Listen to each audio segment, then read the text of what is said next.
Good morning students. C++ में अब हम डिस्कस करेंगे ओवरलोडिंग। प्रीवियस वीडियो के अंदर मैंने आपको फंक्शन ओवरलोडिंग के बारे में बताया था। इस वीडियो के अंदर हम सबसे पहले ये पढ़ेंगे कि ओवरलोडिंग हम किसे कहते हैं। ठीक है, चाहे वो फिर फंक्शन की ओवरलोडिंग हो, जैसे मैंने आपको प्रीवियस वीडियो में पढ़ाया वो तो मैं आपको बता चुका हूँ, पर इसमें हम ज्यादा फोकस करेंगे, हम ऑपरेटर ओवरलोडिंग के बारे में पढ़ेंगे। बट सबसे पहले जो इसके अंदर मैं आपको पढ़ाऊंगा वो मैं पढ़ाऊंगा ओवरलोडिंग होता क्या है। तो चलिए स्टार्ट करते हैं। इफ वी क्रिएट टू और मोर members having the same name but different in number or type of parameter, it is known as C++ overloading। कि अगर हम दो या दो से ज्यादा members, if we create two और मोर मेंबर्स जिनके सेम नेम हो बट जो उसके बट डिफरेंट नंबर और टाइप ऑफ पैरामीटर्स उनके अलग हो, उसको हम क्या बोलते हैं? ओवरलोडिंग। ठीक है, तो C++ में हम किसको ओवरलोड कर सकते हैं? In C++ we can overload, first आता है आपके पास मेथड्स, सेकंड आता है कंस्ट्रक्टर्स, थर्ड आता है आपके पास इंडेक्स्ड प्रॉपर्टी। ठीक है,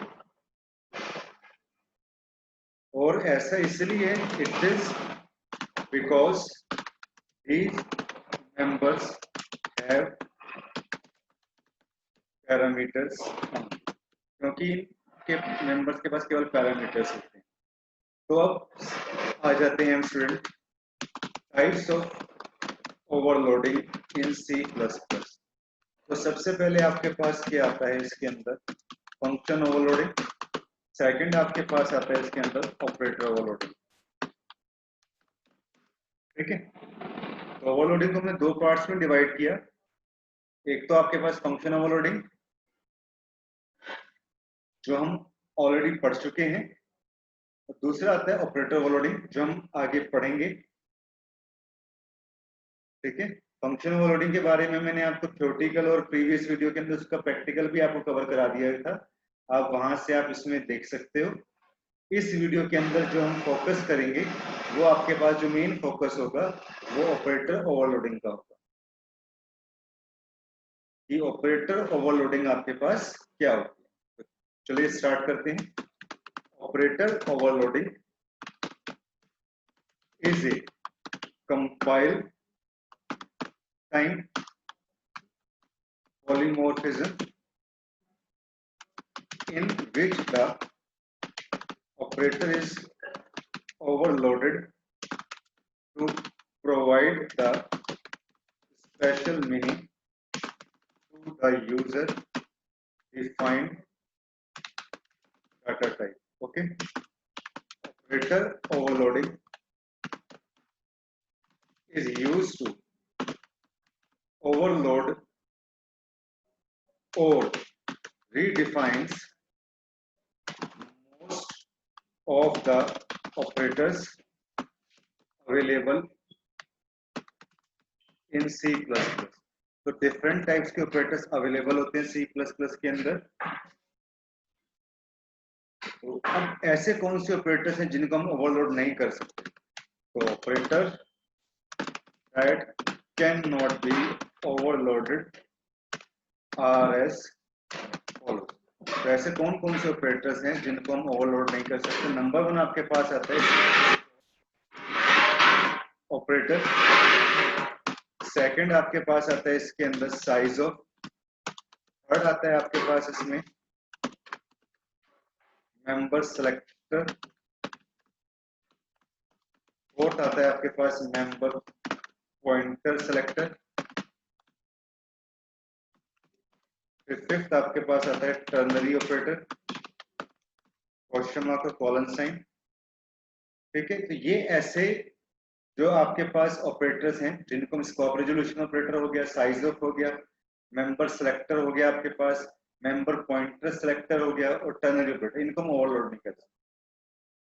ठीक है, तो ऑपरेटर ओवरलोडिंग का जो आपके पास सिंटेक्स है वो क्या होता है, ये काफी इंपॉर्टेंट कंसेप्ट है, सिंटेक्स ऑफ ऑपरेटर ओवरलोडिंग।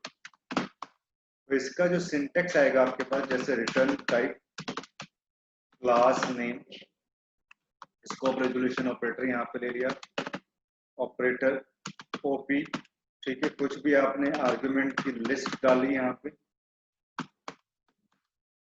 फिर यहाँ पे आपने डाला बॉडी ऑफ द फंक्शन। ठीक है, तो रिटर्न टाइप जिसमें क्या है स्टूडेंट, रिटर्न टाइप आपके पास क्या है, return type is the type of value return by the function. ठीक है, क्लास नेम क्या है, class name is the name of the class. ठीक है, और ऑपरेटर जो हमने इसमें ओपी लिया is an operator function where OP is the operator overloaded and the और ऑपरेटर क्या है, is the keyword। ठीक है, मतलब कि जो OP is the operator function है जिसमें OP क्या है, ऑपरेटर है जिसको हमने ओवरलोड करना है, और ऑपरेटर क्या है, कीवर्ड है। अब इसमें रूल्स क्या क्या आ जाते हैं आपके पास, रूल्स फॉर ऑपरेटर ओवरलोडिंग। तो इसके क्या रूल्स हैं, फर्स्ट रूल आपके पास स्टूडेंट ये आता है इसके अंदर, existing operators can only be overloaded। जो ऑपरेटर्स अवेलेबल हैं उन्हीं को ओवरलोड करते हैं, but the new operators can not be overload, new operators को आप ओवरलोड नहीं कर सकते। सेकंड आपके पास आता है कि the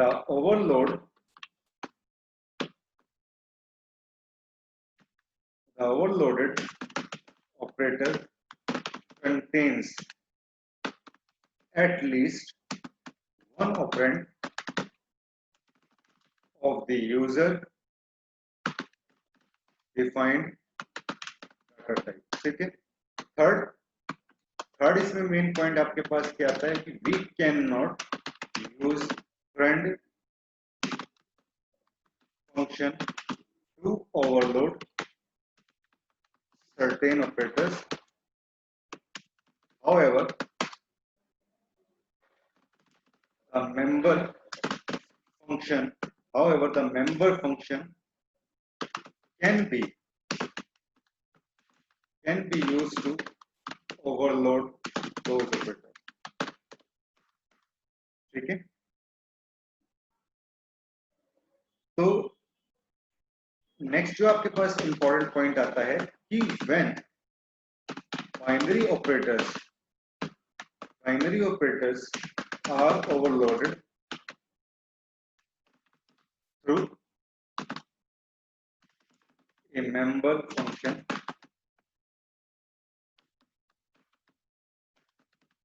takes one explicit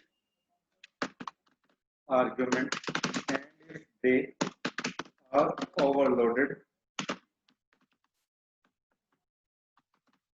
through a friend function takes explicit argument। ठीक है, तो अब हम ऑपरेटर ओवरलोडिंग का हम इसके अंदर जो है, और दो टाइप्स की ऑपरेटर ओवरलोडिंग होती है आपके पास, मैं यहाँ पे ये भी आपको बता देता हूँ, types of operator overloading. First one होती है आपके पास स्टूडेंट यूनरी ऑपरेटर ओवरलोडिंग,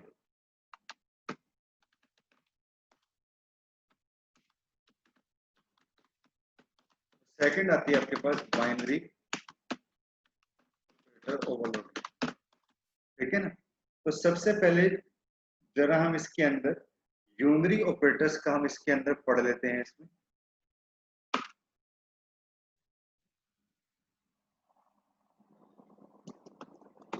तो यहाँ पे आपके पास आ जाता है unary operator include iostream dot h hash include conio dot h, एक क्लास ली आपने यहाँ पे test private int num public, test class के नाम से मिलता है यहाँ पे, नम 8 दे दिया मैंने यहाँ पे इसके अंदर, void ऑपरेटर प्लस ले लिया आपने यहाँ पे आपने क्या किया,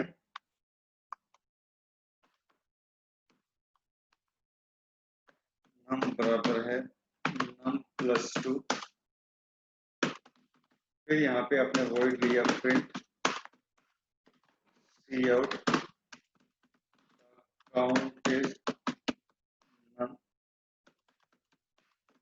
void में यहाँ पे CLRSS to clear the string, test is a class name, TT इसका ऑब्जेक्ट लिया और प्लस प्लस टीटी को हमने यहाँ पे कॉल कर दिया। देखिए कॉलिंग, अब यहाँ पे मैं आपको बता देता हूँ कि हमने क्या किया, calling of a function void operator plus plus, ठीक है, और इधर टीटी डॉट प्रिंट को हमने कॉल कर दिया, जब हमने प्रिंट फंक्शन बनाया था उसको void प्रिंट के नाम से, उसको हमने कॉल कर दिया गेट सी। तो जब मैं इस प्रोग्राम को रन कराऊंगा तो आपके पास आंसर कितना आ जाएगा 10। आपने आउटपुट के ऊपर जो है वो नहीं देखना चाहिए कि आउटपुट इतनी आई है, आपने कंसेप्ट समझना है कि हमने यहाँ पे कौन सा ऑपरेटर पढ़ा, यूनियन ऑपरेटर। और ये सी लैंग्वेज के अंदर मैंने आपको बताया था कि प्लस प्लस और माइनस माइनस के दो साइन ऐसे होते हैं जो आपके पास यूनरी ऑपरेटर्स होते हैं, ठीक है ना। अब ऐसे ही मैं आपको जो कंसेप्ट करवाऊंगा, ये तो मैंने आपको यूनियन ऑपरेटर ओवरलोडिंग के नाम से बताया था, अब मैं आपको ऐसे बताऊंगा binary operator overloading.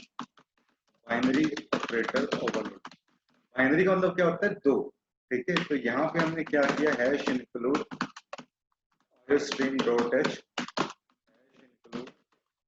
Dot h, एक क्लास लिया आपने यहाँ पे, क्लास का नाम लिया ए, इन टेक्स्ट पब्लिक, ए क्लास के नाम से मिलता है, फिर ए लिया आपने इंट आई, यहाँ पे आपने क्या किया, एक्स के अंदर आई की वैल्यू को स्टोर कर दिया, फिर void ऑपरेटर प्लस ए लिया आपने यहाँ पे, फिर void डिस्प्ले, डिस्प्ले एक मेंबर फंक्शन है, मैंने यहाँ इसको बंद कर दिया, और void ए स्कोप रेजोल्यूशन ऑपरेटर का हम यूज करेंगे, ऑपरेटर प्लस ए, इसका ऑब्जेक्ट बनाया यहाँ पे। यहाँ मैंने क्या काम किया, इंट एम बराबर है X plus A dot X, ठीक है, cout the result of the addition of two object is M, ठीक है। अब हम यहाँ पे मेन फंक्शन को ओपन करेंगे, CLRSS to clear the screen, A is a class name, A1 object हो गया, फिर इसमें A is a class name, A2 object हो गया, फिर A1 प्लस A2 गेट सी, ठीक है, क्योंकि इसमें दो ऑपरेटर्स की हम जो है ऑपरेंड की हमें जरूरत पड़ेगी। तो यहाँ पे देखिए आपके पास आ जाएगा the result of the addition of two objects is 9, क्योंकि हमने A1 में यहाँ 5 लिया था और A2 के अंदर हमने यहाँ पे क्या किया, इसमें 4 ले लिया, तो ये दोनों का आपके पास सम आ जाएगा इसके अंदर 9। तो ये जो कंसेप्ट मैंने स्टूडेंट आपको बताया, ये मैंने बताया आपको बाइनरी ऑपरेटर ओवरलोडिंग के बारे में। इससे पहले जो कंसेप्ट मैंने आपको पढ़ाया था वो कंसेप्ट था आपके पास यूनरी ऑपरेटर ओवरलोडिंग, ठीक है। आई होप ये लेक्चर आपको समझ में आया होगा। Thank you for watching this tutorial students, thank you.